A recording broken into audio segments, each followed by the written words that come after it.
So hello everyone. इस question को हमें सॉल्व करना है। देखो जो क्वेश्चन है वो है क्या। देखो इस पॉइंट पे एक मास है, जो मास है वो है कितना 10 kg। ओके, इस पॉइंट पे जो मास है वो है 10 kg। इस पॉइंट पे जो मास है वो है 20 kg। और देखो इस पॉइंट पे जो फोर्स एक्ट है वो है 200 न्यूटन। ठीक है, और दोनों मास एक स्प्रिंग से कनेक्टेड है। ये जो दो मास है ना, स्प्रिंग से कनेक्टेड है। ओके, और जो फ्रिक्शन कोएफिशिएंट है देखो, इसका भी 0.1 है, इसका भी 0.1। हमें सॉल्व करना है कि what is the acceleration of 20 kg। हमें सॉल्व करना है कि ये जो 20 kg मास है इसका एक्सेलरेशन कितना है, और जो 10 kg मास है ना इसका एक्सेलरेशन ऑलरेडी इज गिवन। इसका एक्सेलरेशन है वो है 12 मीटर पर सेकेंड स्क्वायर। ठीक है, और जो 20 kg है ना इसका एक्सेलरेशन नहीं दिया हुआ है, यही हमें सॉल्व करना होगा। तो देखो कैसे इसको सॉल्व करेंगे।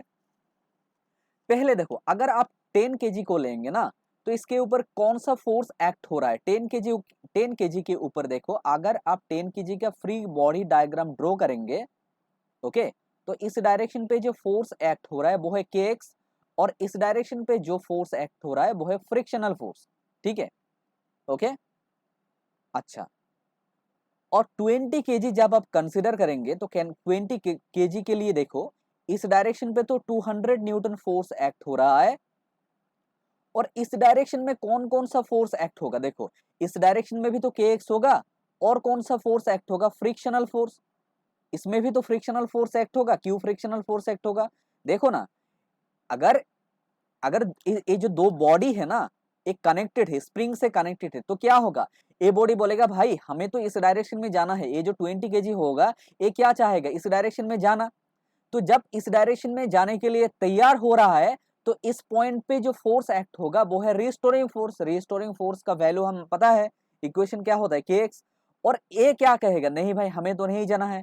तो ए 10 kg क्या करेगा, इस 20 kg को इस डायरेक्शन में खींचेगा। कौन सा फोर्स अप्लाई करेगा, kx। तो वही तो हमने लिखा ना, I have written the same thing. तो वही तो हमने लिखा, क्या लिखा कि भाई ये जो 10 kg है, ये 10 kg के ऊपर कौन कौन सा फोर्स एक्ट हो रहा है, इस डायरेक्शन में वो एक्ट हो रहा है kx, और इस डायरेक्शन में फ्रिक्शनल फोर्स। और जो 20 kg है इस डायरेक्शन में है 200 न्यूटन फोर्स एक्ट हो रहा है, और इस डायरेक्शन में kx, और इस डायरेक्शन में कौन सा फोर्स एक्ट होगा, फ्रिक्शनल फोर्स। ठीक है, मोशन का ऑपोजिट में होगा। ओके, अभी देखो 20 kg के लिए, इस जो 20 kg है, तो देखो इस डायरेक्शन में जो अगर नेट फोर्स होगा वो कितना होगा, नेट फोर्स जो 20 kg के लिए होगा वो है kx माइनस कितना होगा, माइनस से फ्रिक्शनल फोर्स, इक्वल्स टू कितना होगा, m है। m का वैल्यू कितना है, 10 है, और a का वैल्यू कितना है, एक्सेलरेशन का वैल्यू कितना है, वो है 12 है। समझ में आया आपको, समझ में आया। इसका मतलब हमें पता है कि हमें मिल गया kx माइनस एफ आर।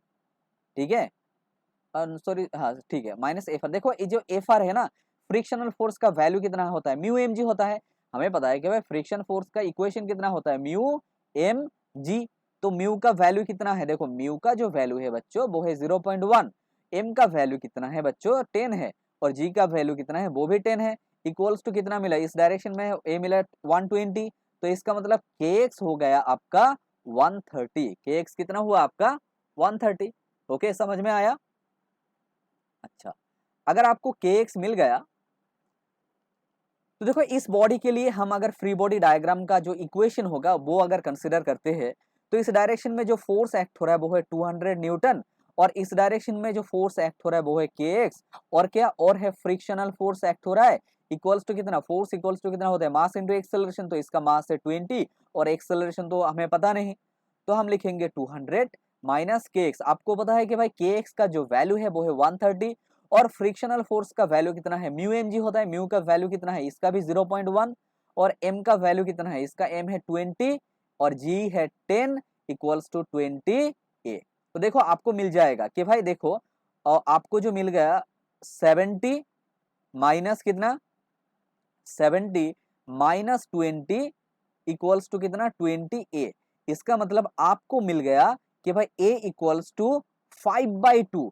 इसका मतलब आपको जो एक्सेलरेशन का वैल्यू मिला वो है 2.5 मीटर पर सेकेंड स्क्वायर। ठीक है, समझ में आया आपको। तो आपको जो एक्सेलरेशन का वैल्यू मिला वो कितना मिला, वो मिला आपको 2.5 मीटर पर सेकेंड स्क्वायर। किसका एक्सेलरेशन, आपको जो एक्सेलरेशन का वैल्यू मिला वो है जो 20 kg मास है उसका एक्सेलरेशन। ठीक है, समझ में आया?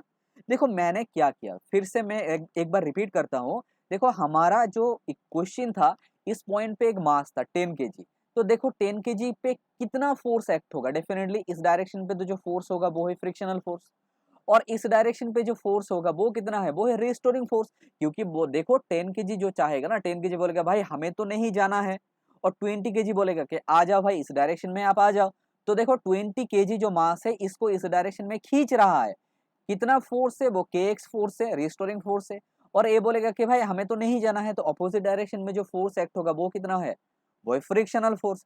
लेकिन क्योंकि इसका एक्सेलरेशन है, तो इसलिए नेट फोर्स कितना होगा, नेट फोर्स जो हो जाएगा वो है के एक्स माइनस कितना होगा, एफ आर, इक्वल्स टू कितना हुआ, इक्वल्स टू हुआ आपका 10 इंटू 12। 10 क्या है इसमें, 10 है इसका मास, और 12 कितना है एक्सेलरेशन, क्योंकि क्वेश्चन में तो ऑलरेडी दिया हुआ है कि भाई इसका एक्सेलरेशन कितना है, इसका जो एक्सेलरेशन है वो है 12 मीटर पर सेकेंड स्क्वायर।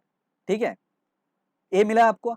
अभी आपको सॉल्व करना है ये जो 20 kg ऑब्जेक्ट है इसका एक्सेलरेशन कितना होगा, किसका, 20 kg का। तो देखो अगर आप 20 kg को कंसीडर करेंगे तो इस साइड पे जो 20 kg का फोर्स एक्ट हो रहा है वो कितना, 200 न्यूटन। और देखो 20 kg को भी तो खींच रहा है, कौन खींच रहा है, 10 kg। तो इस साइड पे जो फोर्स एक्ट होगा वो है kx, और इस साइड पे जो फोर्स एक्ट होगा वो कितना है, वो है फ्रिक्शनल फोर्स। तो इसका मतलब वी कैन राइट हियर कि भाई इस डायरेक्शन में 200 न्यूटन फोर्स, और ऑपोजिट डायरेक्शन में है 130 न्यूटन। ठीक है, और क्या है, फ्रिक्शनल फोर्स, फ्रिक्शनल फोर्स का वैल्यू कितना है, म्यू एम जी है, म्यू का वैल्यू कितना है 0.1, एम कितना है 20, जी का वैल्यू कितना है 10। तो आपको जो ए का वैल्यू मिल गया वो है 2.5 मीटर पर सेकेंड स्क्वायर। ओके।